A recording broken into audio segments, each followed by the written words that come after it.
جتنا بڑا کوئی مہمان ہو اتنی اس کی قدر ہوتی ہے، اتنا اس کے لیے اہتمام ہوتا ہے پورے گھر میں کہ جی فلاں مہمان آ رہے ہیں، پتہ ہے تمہیں کون آ رہے ہیں؟ فلاں آ رہے ہیں۔ یہ رمضان اللہ کا مہمان، اس کی قدر ایک ایک دن قیمتی، ایک ایک رات قیمتی، ایک ایک صبح شام قیمتی، ایک ایک گھنٹہ منٹ لمحہ قیمتی، اس کو قیمتی بنائے۔ مکھیوں کا، شہد کی مکھیوں کا چھتا ہوتا ہے نا، اس میں شہد ہوتا ہے، لیکن شہد نکالنا بھی ایک کام ہوتا ہے، ہر آدمی نہیں شہد نکال لیتا، کسی کو مکھی پکڑ لیتی۔ یہ بہت قیمتی مہینہ ہے، بہت برکت والا، رحمت والا، مغفرت والا، اعمال والا۔ اللہ اپنے بندوں کی طرف متوجہ ہے، حدیث میں آتا ہے، لیکن بندہ بھی اللہ کی طرف متوجہ ہوا کہ نہیں؟ آپ تو کسی کے پاس چلے گئے لیکن اس نے آپ کو کوئی توجہ ہی نہ دی۔ اللہ اپنی رحمت خاصہ نازل فرما رہے ہیں، لیکن کوئی اس رحمت خاصہ کو لوٹنے والا ہے؟ اللہ دعائیں قبول فرما رہے ہیں، سحری کا وقت مانگو، افطار کا وقت مانگو۔ اب دیکھیں ہم کتنی دیر دعا مانگتے ہیں سحری میں؟ 15 منٹ، 10 منٹ، 20 منٹ، چلو 5 منٹ۔ افطار کا وقت کس کا ہے؟ مانگو اللہ سے۔ جو کام پیسوں سے نہیں ہوتا، دوائیوں سے نہیں ہوتا، حکومتوں سے نہیں ہوتا، وہ کام دعاؤں سے ہوتا ہے۔ لیکن دعا کیا ہے؟ کہ اللہ کی طرف متوجہ ہو، اللہ کے سامنے ہاتھ پھیلائے، اللہ سے بات کرے، اللہ کی تعریف کرے، آپ صلی اللہ علیہ وسلم پر درود بھیجے، پھر قرآن کی دعائیں، پھر احادیث کی دعائیں، پھر اپنی زبان میں مانگے۔ اب افطار میں آپ کے گھر میں کتنی دیر دعا کی فضا بنتی ہے؟ سحری میں کتنی دیر دعا مانگتے ہیں؟ کتنے نفل پڑھے؟ ساری رات جاگ کر بھی لوگ 2 نفل نہیں پڑھ رہے۔ اس سے فائدہ اٹھائیں، رمضان ہے، آیا اور جا رہا ہے۔ 1 روزہ ہو گیا کہ 2 ہو گئے کہ 3 ہو گئے کہ 4 ہو گئے کہ 15 روزے ہو گئے۔ اسی طرح کیا کہیں گے کہ رمضان کیا ہو گیا؟ ختم ہو گیا۔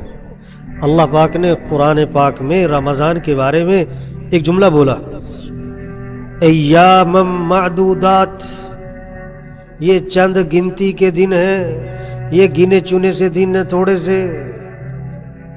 اور یہ کتنی برکت والا مہینہ اور کتنی رحمت والا مہینہ اور کتنے اجر اور ثواب اور فضائل والا مہینہ کہ ایک حدیث میں آتا ہے، آپ صلی اللہ علیہ وسلم نے فرمایا اگر لوگوں کو پتہ لگ جائے کہ یہ رمضان کی کیا قدر ہے، کیا فضائل ہیں، کیا اجر ہے، تو لوگ تمنا کریں گے کہ پورا سال ہی رمضان رہا کرے۔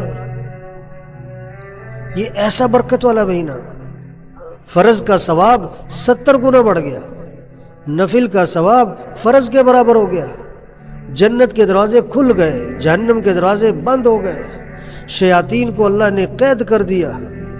ہاں، اس رمضان سے فائدہ اٹھائیں، نمازوں کا اہتمام، روزوں کا اہتمام، تراویح کا اہتمام۔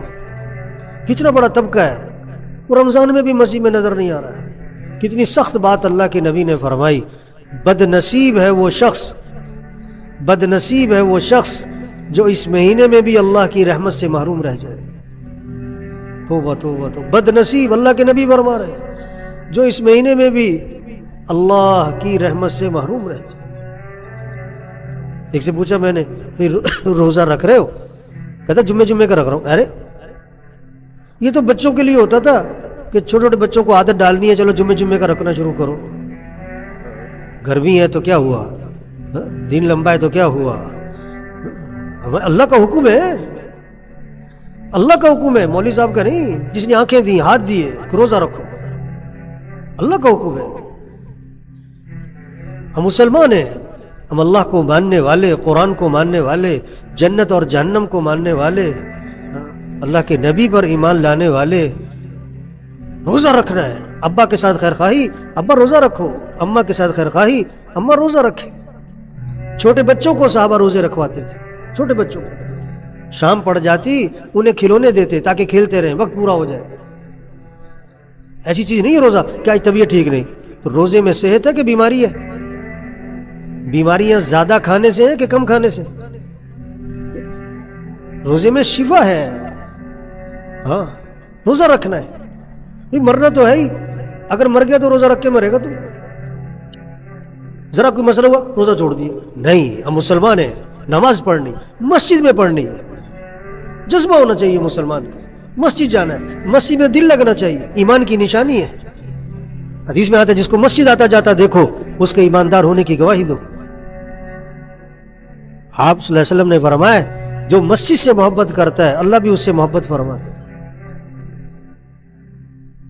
یہ ہے رمضان کی قدر، مسجد، نماز، روزہ، تراویح،